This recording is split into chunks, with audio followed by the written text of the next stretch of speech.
On the topic of Tesla, we have a new potential site for the upcoming Cybertruck Gigafactory, namely a big field in Oklahoma. And the military apparently seems to be also very interested in the Cybertruck. As a result of the current crisis, the Fremont factory and Giga 2 in Buffalo have shut down. Also Panasonic at Giga Nevada. But Giga Shanghai remains open, and construction work at Giga Berlin continues. Instead of producing cars in these factories, Tesla has now switched to produce ventilators and N95 face masks, with other automakers also joining in. Then a bit on Hyperloop and air taxis, because some market research suggests that both markets will grow insanely in the coming years and decades. And lastly, another fascinating idea on how to capture giant quantities of CO2 out of the atmosphere. As always, a lot to talk about, so stay tuned.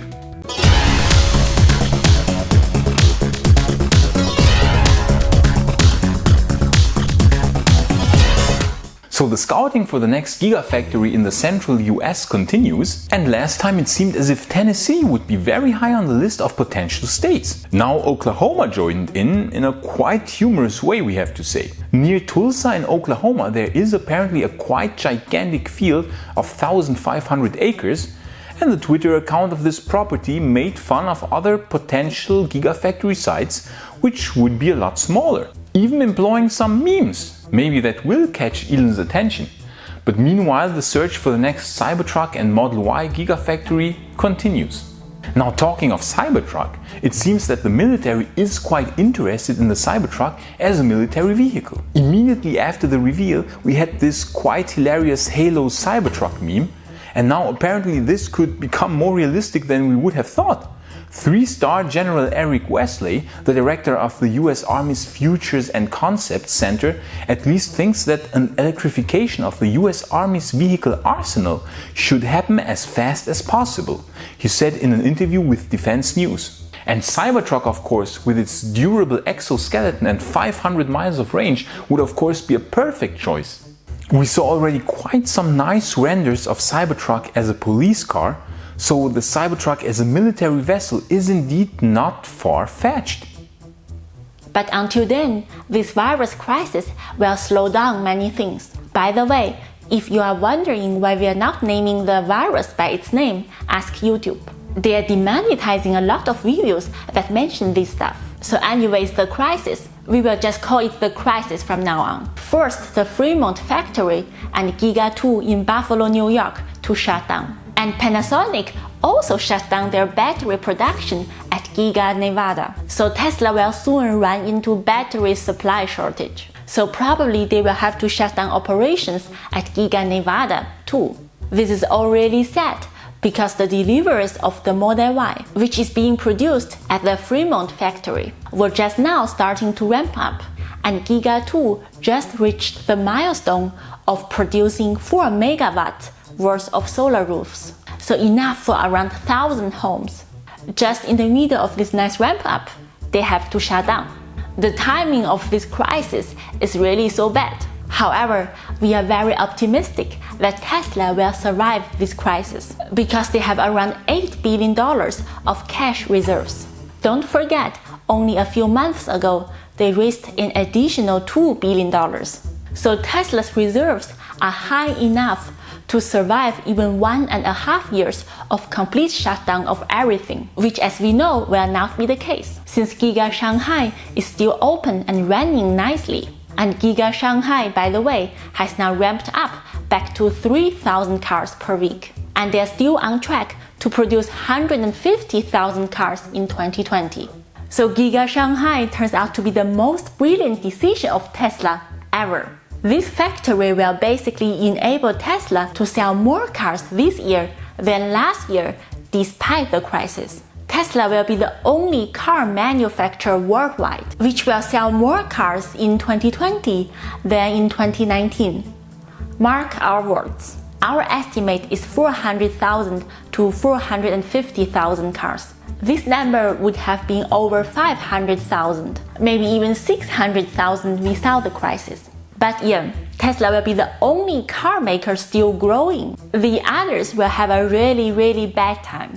especially GM, Ford, BMW and Mercedes, just to name a few. It will be brutal for them.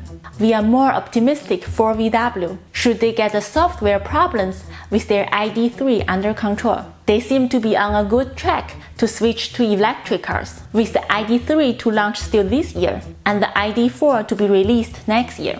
And an entry-level car, the ID.1, at a price level of around $20,000.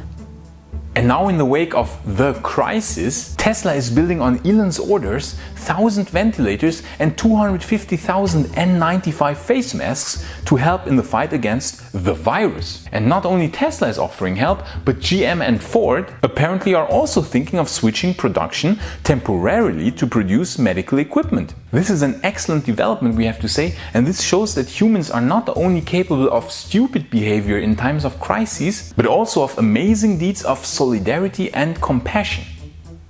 And now a bit of Hyperloop. Come on, ladies and gentlemen, Hyperloop is cool, okay? Oh, and by the way, we didn't forget the Thunderfoot debunk video. We are working on it and the script is almost finished. And it was actually surprisingly easy to debunk the so-called arguments of this pseudo-scientific video. Anyways, back on topic to the Hyperloop. A brand new market analysis from Monroe Scoop, released on the 20th of March, comes to the conclusion that the Hyperloop market will grow from $0.27 billion in 2018 to $5.72 billion by 2026. So growing at a median rate of 46% per year. The last time we talked about Hyperloop, we mentioned that many new startups are entering the scene, such as Zilero Hyperloop, Heart Hyperloop, Hyperpoland, and many others. The list is increasing by the month. Many Hyperloop companies, the biggest ones being Virgin Hyperloop One and Hyperloop Transportation Technologies, have already test tracks and are actively in talks with politicians and regulators around the world to promote this new advanced transportation method. We have legislators in the US, for example in Ohio, or in Illinois with the Great Lakes Hyperloop, really contemplating this advanced transportation concept. We have Hyperloops in Saudi Arabia, in the UAE, in India, even in Europe. So yes, there's a lot of development in this area, and it's a very young market, with a technology still in its infancy. We can tell you, as soon as one of these companies goes public, you can be sure that we will add it to our portfolio. And Monroe Scoop's analysis reflects our own one. Because all new technologies with disruptive potential grow exponentially. So a 20 times increase of the Hyperloop market in 8 years is absolutely logical. This is, by the way, also true for air taxis. So normally we are not big fans of Morgan Stanley, okay? They are usually known for market manipulation and some other not so nice business practices. However, turns out, sometimes they also make some nice analysis. They predict that the air taxi market will reach $1.5 trillion in value by 2040. And that's not even the bull case. In the more bullish scenario, air taxis could be a $2.9 trillion economy by 2040. So for the $1.5 trillion base case, they released this chart here. And we have to say, we are impressed. Because it appears that finally someone understands how disruptive technologies grow. Namely, following an exponential curve. Yes, exponential, not linear. That's why so many apparently smart people find themselves being disrupted. Like Nokia or BlackBerry after the iPhone came out. Or the legacy car makers like GM with the current rise of Tesla. Because they all made the mistake of thinking in linear terms. Pfft, noobs. So we are happy and surprised that Morgan Stanley understands this. And we can see on this chart here that they also say that China will dominate this market for a long time. We completely agree. We can see even now in the crisis how China is totally turning towards automation, towards automated delivery robots and towards automated flying drones. This will, in our opinion, accelerate China's adoption of new disruptive technologies even more. Now, not long ago we had the first trial runs of the eHang air taxi in Guangzhou. We talked about it in this video here. So China is really embracing new technologies, while other nations are busy even preparing the legislation. Now our prediction is the following. China will adopt air taxis in the 2020s at an astonishing pace, forcing other nations to also adopt air taxis, else they will be left behind. We can see this also in Morgan Stanley's chart.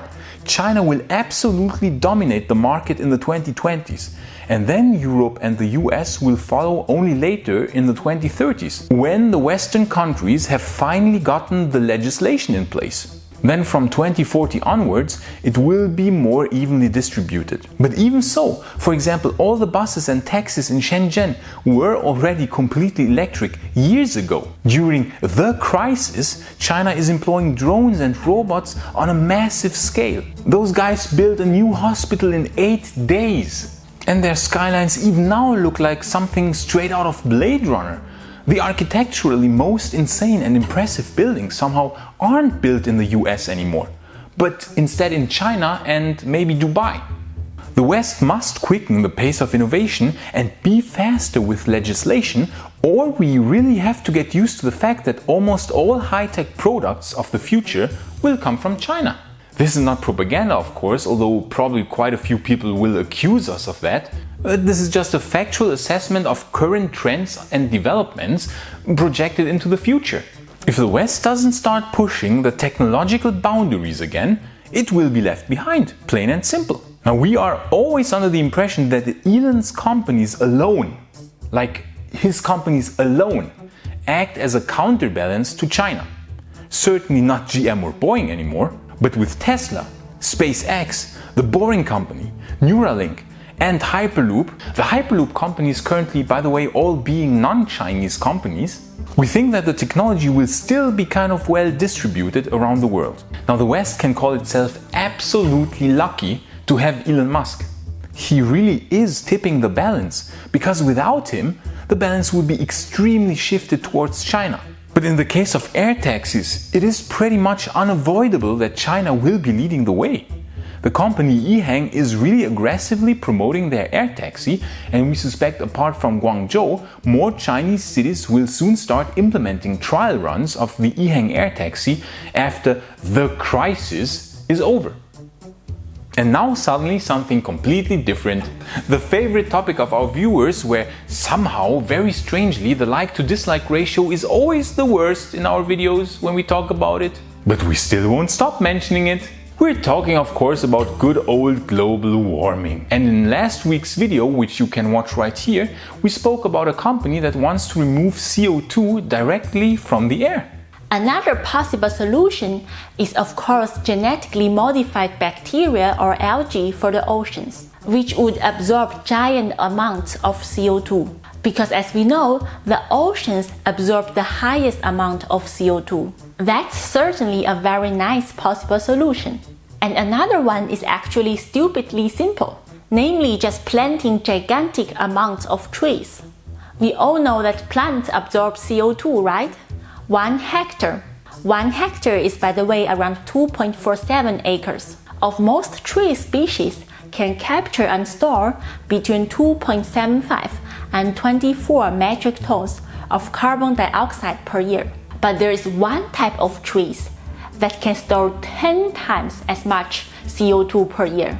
A hectare of Empress Splendor trees, turns out, can absorb an insane amount of 257 metric tons of CO2 per year. So adding about 10% more global forest using Empress Splendor trees would offset all the CO2 generated by human civilization per year. Forests cover 31% of the world's land surface, so just over 4 billion hectares. This is unfortunately down from the pre-industrial era of 5.9 billion hectares. The US and Canada alone already have 1.3 billion hectares of forest. Estimates show that we can plant and grow trees on an additional 1 to 1.5 billion hectares without removing buildings or other construction. It is a non-invasive hybrid species that can grow in many parts of the United States and Canada. Another giant benefit of Empress trees is that they grow insanely fast, from seeding to full grown in 10 years, and they provide excellent hardwood lumber. The wood is a wet wood, which makes it naturally fire and insect resistant. Now this wood could then be used for many different applications, such as furniture, but even wooden skyscrapers.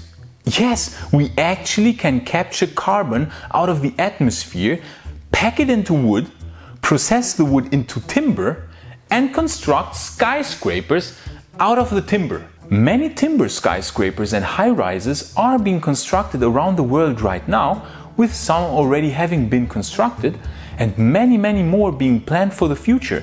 Some over 200 meters high, as for example this one here proposed for the city of Chicago. The timber is of course specifically laminated and pressed, so extremely hard and durable. This would of course also solve another problem of humanity, namely the giant amounts of CO2 which concrete production emits, with which we currently build skyscrapers.